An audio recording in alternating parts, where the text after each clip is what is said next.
Prezados amigos, após um longo período, retomo as apresentações de vídeo, atendendo aos reclamos de muitas pessoas desejosas de acompanhar os acontecimentos sob o crivo de revolução e contra-revolução. Sabemos todos que a história é a mestra da vida, Cícero já dizia. Esse princípio elementar deve estar no bojo das nossas pesquisas, de nossas cogitações, quando intentamos descobrir o fio condutor da realidade contemporânea. Já foi dito por alguém que a Revolução Francesa é a grande parábola da história. Claro, se nós desejamos conhecer os acontecimentos em sua profundidade maior, que é de causas e efeitos, em sua raiz tendencial e doutrinária, é preciso que remontemos a quê? É preciso que remontemos, sobretudo, ao período da Revolução Francesa, onde as lutas partidárias tomaram um vulto extraordinário e passaram a representar uma espécie de protótipo das contendas ideológicas no mundo inteiro, nas vastidões dos de todos os continentes e em cada episódio histórico subsequente. Por essa mesma razão, se nós temos em vista descobrir qual é o enchaînement, o encadeamento lógico dos acontecimentos que se precipitam no dia a dia e que tem provocado, a justo título, um alvoroço enorme na humanidade.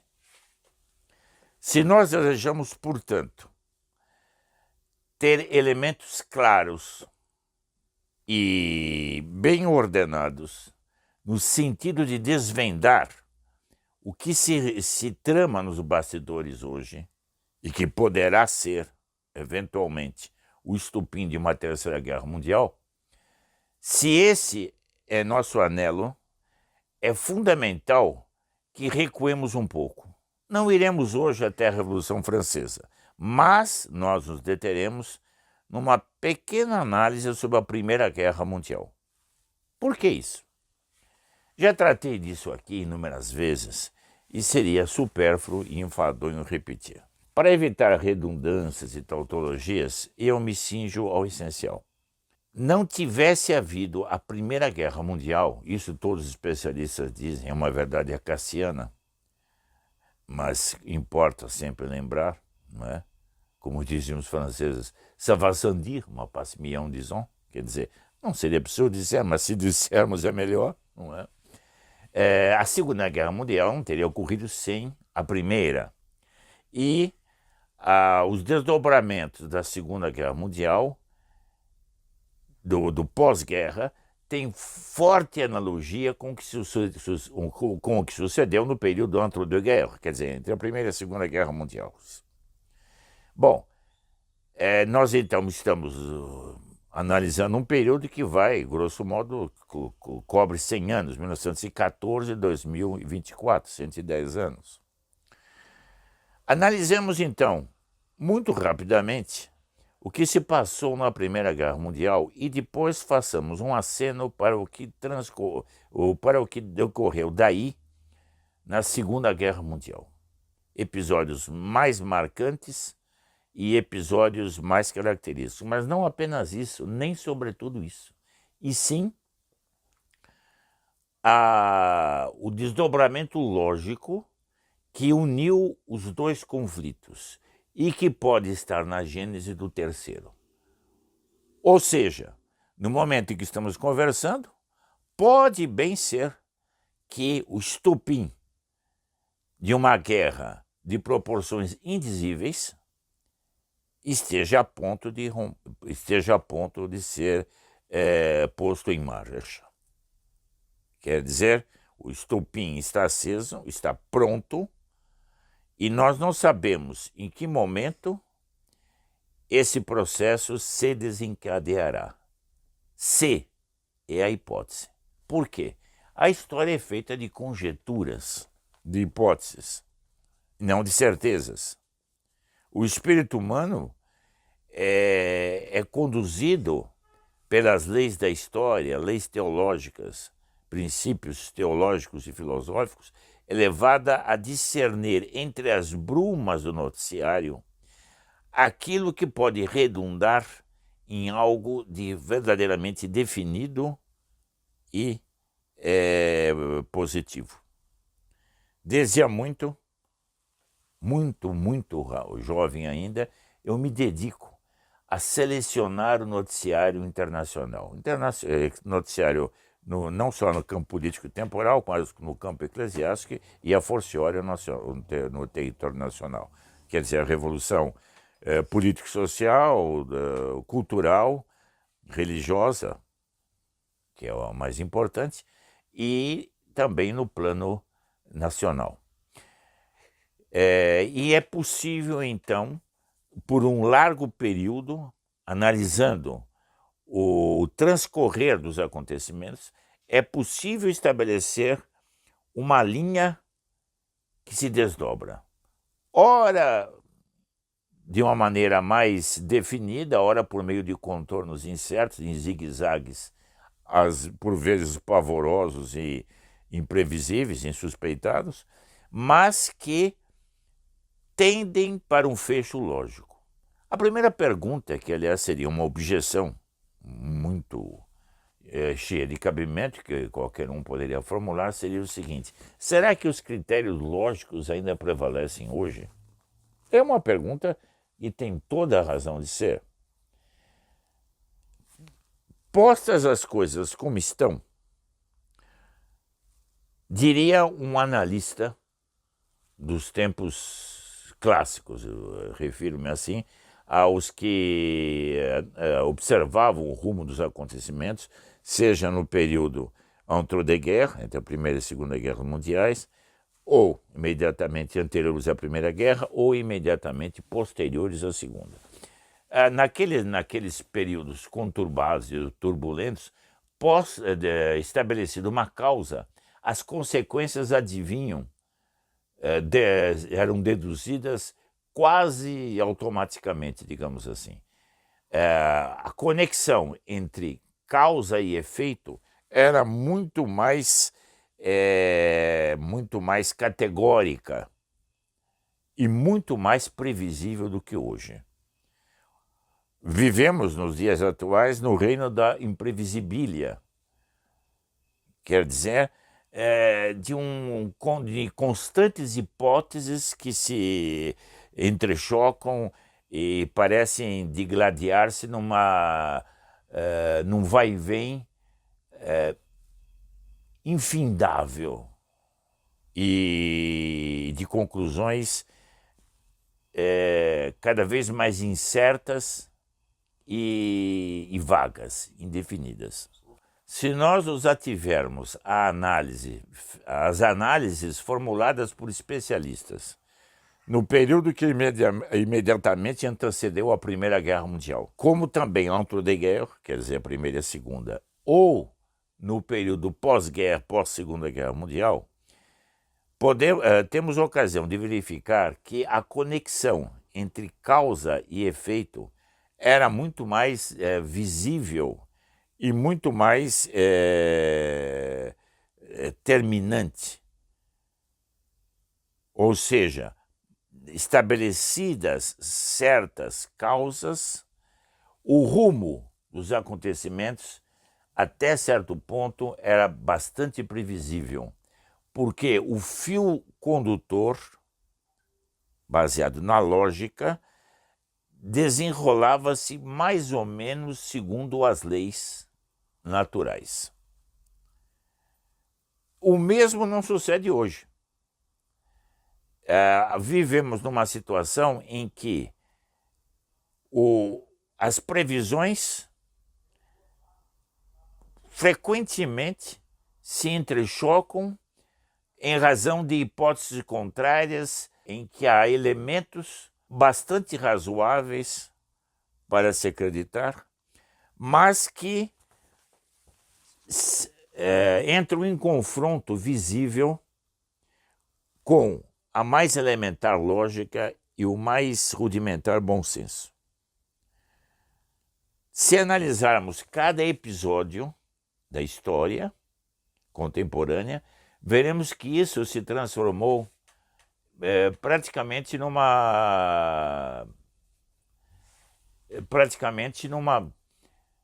num truísmo. Quer dizer, é algo que é assente por todos. A incerteza paira. Por mais que procuremos desvendar os enigmas por trás do noticiário, os refólhos, por mais que tentemos associar os episódios, segundo os crivos de uma análise cineira que estude, quer dizer, séria, objetiva, desapaixonada, por mais que o façamos, ainda a dúvida paira. Será que determinadas causas conduzirão efetivamente aos efeitos que delas se esperam, pelo rumo natural dos fatos? Então alguém objetará, mas se a realidade está nesse pé, conviria deter-se numa análise mais aprofundada? Sem dúvida. Se a confusão é de tal monta, é absolutamente indispensável que nós têssemos armas para desanuviar o horizonte, procurando o quê? Procurando encontrar uma luz, procurando decifrar esse enigma que paira sobre a cabeça de todos como uma espada de Damocles. Quer dizer, haverá ou não uma terceira guerra mundial? Comentemos então alguma coisa sobre a Primeira Guerra Mundial. Eu tenho aqui em mãos um artigo bastante denso e, sim, ao mesmo tempo sintético e fluente, do professor Dematteis, que eu sintetizarei porque ele retrata bem aspectos interessantes desse período do último centenário da história, quer dizer, de 1914 até hoje. Aqui, em concreto, os pródromos da Primeira Guerra Mundial. Leio, então. Churchill, nas suas memórias, relata: um dia o presidente Roosevelt disse-me que estava pedindo publicamente sugestões sobre como deveria ser chamada a guerra, que provavelmente iria eclodir. Eu imediatamente disse, palavras de Churchill, a guerra é desnecessária. Nunca houve uma guerra mais fácil de parar do que aquela que acabou de destruir o que a guerra anterior havia deixado no mundo. Então, veja,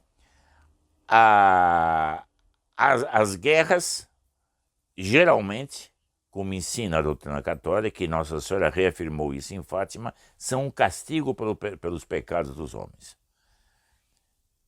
São confrontos entre as nações e as nações são punidas pelos seus crimes. Ora, cada guerra, refiro-me então à primeira e à segunda, acelera o grau de decadência da humanidade e a ruína do mundo. Então a pergunta que se põe é essa, bem estabelecida aqui nesse diálogo Churchill-Roosevelt. O que sobrou da Primeira Guerra Mundial que a Segunda tratou de agravar? Agora podemos fazer analogamente levantar o mesmo problema. O que ficou no mundo de pé que a Terceira Guerra Mundial iria destruir? Quer dizer, uma hecatombe nuclear, o que faria? Não é preciso dar resposta a essa pergunta. Na realidade, pode-se dizer que todas as guerras são desnecessárias, ainda que uma certa inevitabilidade acompanhe sempre as suas origens. Claro, consequência do pecado original, dos confrontos e desacertos entre os homens. Mas a providência divina por trás guia tudo.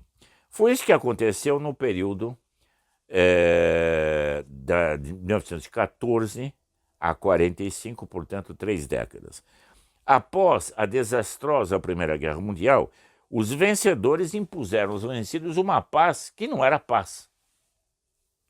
que era prenúncio de novos infortúnios. O Tratado de Versalhes desmembrou a Áustria-Hungria, mas deixou a Alemanha intacta, de modo que permaneceu um bloco homogêneo no coração da Europa. O célebre historiador francês Jacques Banville observou em 1920: a obra de Bismarck e dos Hohenzollern foi respeitada, foi mantida no que era essencial. A unidade alemã não só foi mantida, mas fortalecida. Então, de fato, pode-se dizer que a Alemanha perdeu a guerra? Não. Aqui estavam os germes da Segunda Guerra. Essa é a afirmação colhida Les conséquences politiques de la paix, Godefroy de Bouillon, Paris, 1960. 1920, página 31.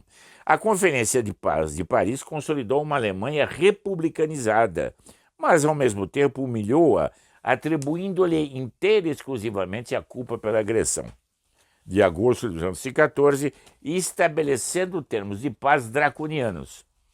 O povo alemão, indignado, recorreu ao velho Marechal Hindenburg e depois a um cabo austríaco que se apresentava como o vingador da pátria ferida.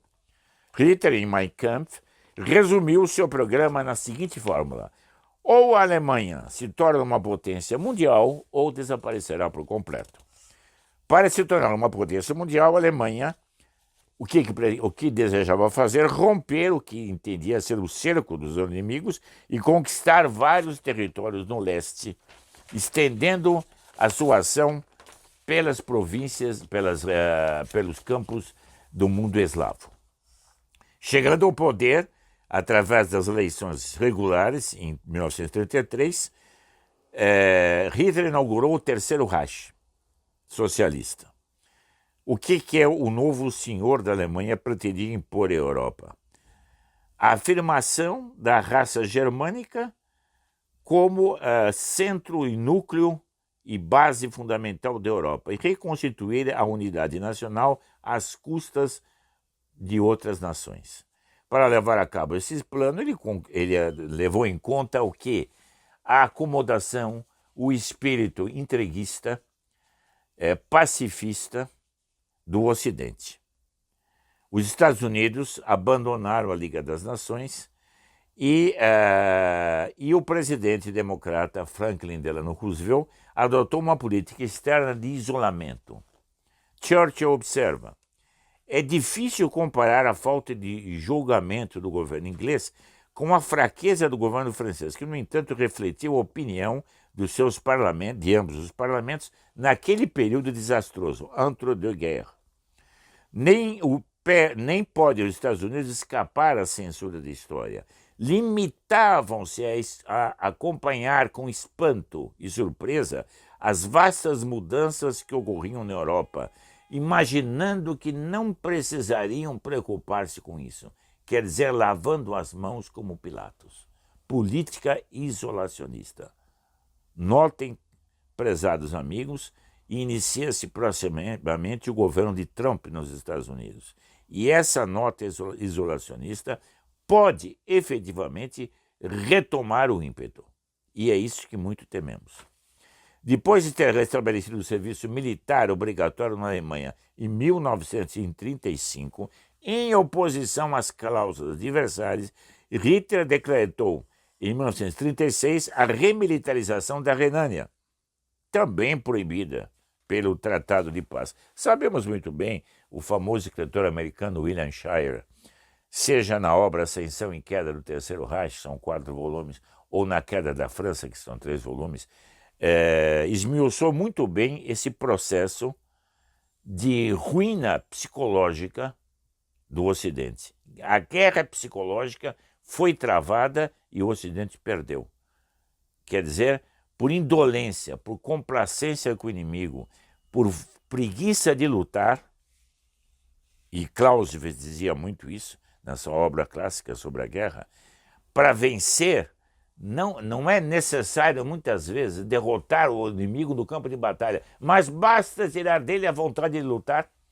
Ora, foi precisamente o que Hitler fez nesse período, tirando do Ocidente a vontade de se defender.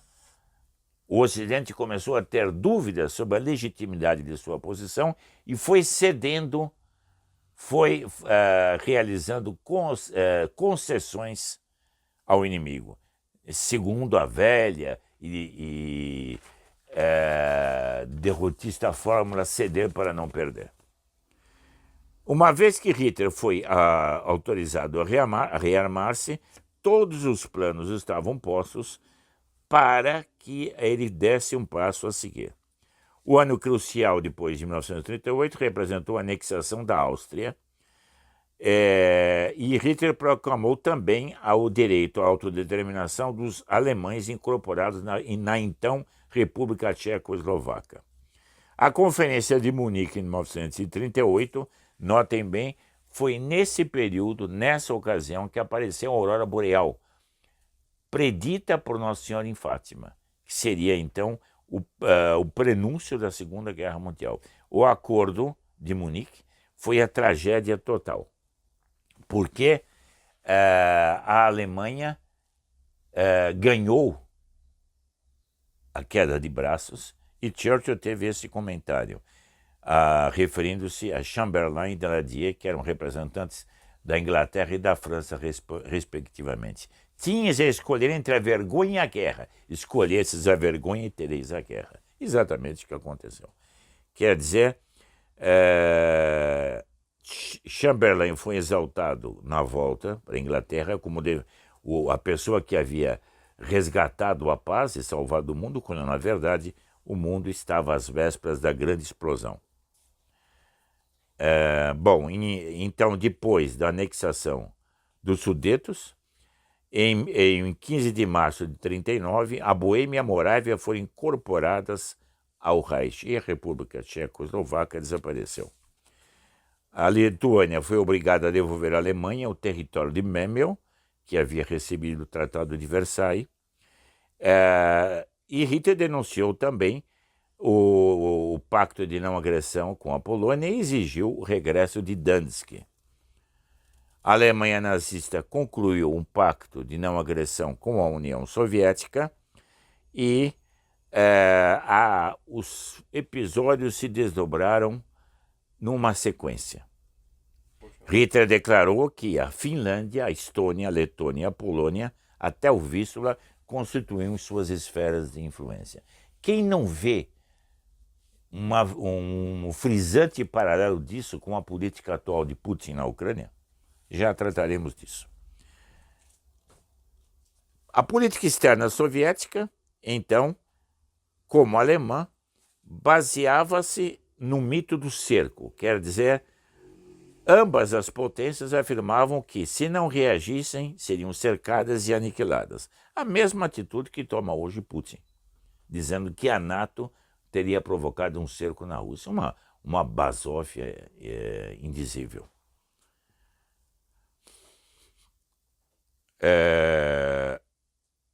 Então, observa um historiador alemão, Andrea Hügler, o fator decisivo para a guerra não foram as conquistas territoriais, mas a vontade de não impedir a guerra. Então, é um fator psicológico que preside a essa ruína e demolição do Ocidente, que presidiu no caso da vitória hitlerista e eclosão da Segunda Guerra. De fato, a guerra não foi impedida, ela foi provocada indiretamente pela fraqueza e omissão do Ocidente. Não estamos às vésperas disso, comparando o panorama mundial com a investida de Putin na Ucrânia?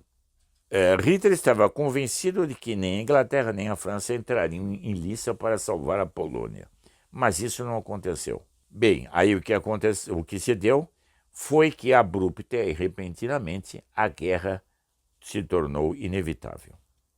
Na madrugada, como todos sabem, de 1º de setembro de 1939, o exército alemão invadiu a Polônia e em 13 de setembro, Grã-Bretanha e França declararam guerra à Alemanha. Então vejamos, a Rússia, o que Nossa Senhora disse em Fátima? Que se o mundo não se convertesse, em 1917, antes de o comunismo entrar na Rússia, nessa época havia o regime entreguista de Kerensky, regime capitulacionista, que preparou o caminho para o comunismo. Bem, Nossa Senhora anunciou, se não houvesse a conversão da humanidade, a Rússia espalharia seus erros pelo mundo. E foi o que aconteceu. O comunismo entrou na Rússia em outubro e, segundo as estatísticas altamente comprovadas pelos historiadores mais abalizados e eminentes do mundo, mais de 100 milhões de pessoas foram ceifadas pelos crimes horrendos perpetrados pelo comunismo. Hitler, então, venceu desse modo. Em seguida, o pacto de Ribbentrop-Molotov permitiu que Hitler não fosse atacado em duas frentes. Isso facilitou enormemente o avanço das tropas alemãs. Bem, agora a pergunta que se põe é essa: qual é a situação do mundo atual? A semelhança com o quadro da Segunda Guerra Mundial é frisante demais. É frisante demais. Saibamos que é a providência divina que dirige todos os acontecimentos. Deus faz uso de tudo para a maior glória dele. Entretanto, que horrores, que tragédias poderão ocorrer, ou estão à beira de vir à tona, se não houver uma reação à altura do Ocidente. Haverá? Bem, eu complemento com mais uma pequena observação que vale a pena ressaltar. A ordem social tradicional é baseada na tranquilidade da ordem, segundo Santo Agostinho. Então, o que nós devemos ter em vista? No mundo atual, nessas conflagrações que se estendem por todo lado, Oriente Médio e Ucrânia, põe em xeque a estabilidade psicológica do Ocidente. Nunca, desde a Segunda Guerra Mundial, o clima esteve tão tenso e imprevisível como hoje. O que poderá acontecer em relação ao Oriente Médio? O colapso do regime iraniano, a destruição de Israel, nada faz crer. Bem, que o Israel vá desaparecer. O que poderia acontecer na Ucrânia? Aqui nós deparamos com umas duas hipóteses possíveis.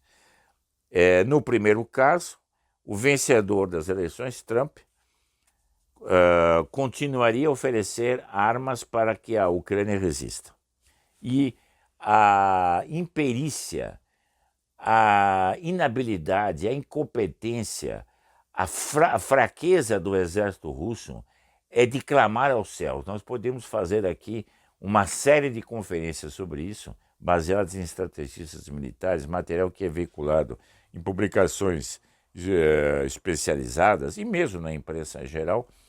A Rússia imaginava, de Putin, destruir a Ucrânia, jugular a Ucrânia em 3 dias. Veja há quanto tempo já transcorreu. Perdi o cálculo. De fevereiro, de quanto mesmo? Nós estamos em 2024, né? De fevereiro de 2022, é isso? Bom, então, vejamos o seguinte. A Rússia é um bluff. É um gigante de pés de barro. Por que não será também a China comunista? O mito da China superdesenvolvimentista, neocapitalo-socialista, ruiu por inteiro. Ela ameaça Formosa ou Taiwan. O Japão também se arma. O que redundará dessa escalada bélica geral? A segunda hipótese, no tocante à Ucrânia, os Estados Unidos e a Europa abandonam Kiev à sua sorte. O exército russo toma conta da Ucrânia, que é incorporada ao Império Putinesco. E o projeto expansionista de Putin, exatamente como se deu com Hitler na Segunda Guerra Mundial, desenvolve-se e uma nova União Soviética se estabelece às costas da Europa livre. Em qualquer dos casos, quer dizer, se houver o abandono da autonomia de Israel ou da Ucrânia, o Ocidente cai de joelhos. O sul da Europa facilmente pode ser lavado de roldão pela presença maciça do Irã do Islã nesses locais, e até os Balcãs, a Europa pode pode tornar-se vassala do poderio maometano. Bem, qual será a atitude dos Estados Unidos? A coisa mais sábia que a Europa pode fazer é armar-se, mas terá condições de se armar a ponto de resistir a tudo isso? Será que os europeus quererão fazê-lo ou preferirão discutir interminavelmente questões de ordem nacional de proporção tão menor e dificuldades dos passos legais para travar a guerra? Ficarão presos ao emaranhado de considerações de somenos? Armar-se exigiria o quê? Aquele espírito de luta guerreiro, cavalheiresco da Europa, da velha Europa dos cruzados, quando seguiam e se inspiravam nas palavras de nosso Senhor Jesus Cristo. Não vim trazer a paz, mas a espada. Hoje, porém, a Europa, não só tudo, é muito mais levada pelo outro slogan, antes vermelho do que morto. Quer dizer, o pânico de lutar é colossal, é enorme. Essa falta de vontade de lutar é que pode fazer com que a Europa seja deglutida pelo avanço putinesco. No Ocidente, a ditadura do relativismo toma conta das nações. Os jovens, porém, estão regressando a Deus e querem o quê? A tradição católica na sua plenitude. Querem reagir.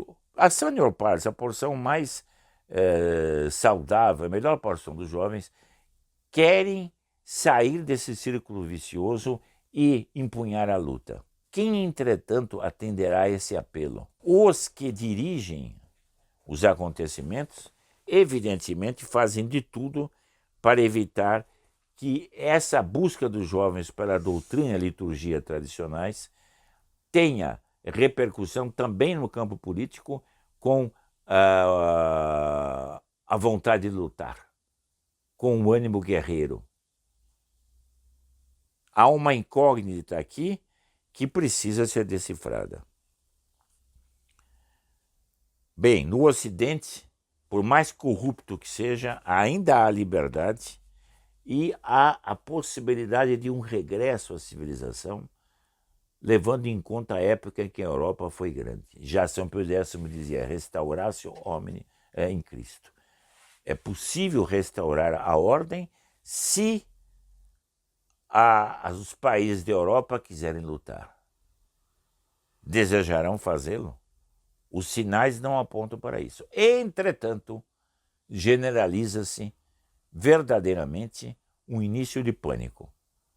A Rússia encontra condições muito favoráveis para introduzir a sua cunha na Europa e restabelecer o abominável e desastroso que se autodemoliu, não? Império Soviético. A Rússia de Putin deseja restabelecer o stalinismo. O que ocorrerá? É importante que nós tenhamos a mente bem lúcida e os olhos bem abertos para que não percamos nenhum episódio desse entrechoque. Os momentos que vivemos hoje são decisivos, como eram decisivos os instantes que precederam a Primeira Guerra Mundial e os que precederam a Segunda. Saibamos ter visão sobrenatural e invocar Nossa Senhora, sobretudo Nossa Senhora de Fátima, lembrando que ela no final prometeu a vitória, mas a que custo? Que haverá antes? Nós sabemos que a vitória virá, sim, aos que servem a Nossa Senhora, porque ela disse, por fim, o Imaculado Coração triunfará. Não obstante, O que antecederá a esse triunfo é terrível. Estejamos prontos para resistir e lutar. Santa Joana d'Arc dizia: os soldados combatem e Deus lhes dará a vitória. E então, se estivermos prontos a lutar, a vitória será nossa. Caso não queiramos lutar e prefiramos um compromisso, a derrota é inevitável. Então, aqui concluímos. Até breve.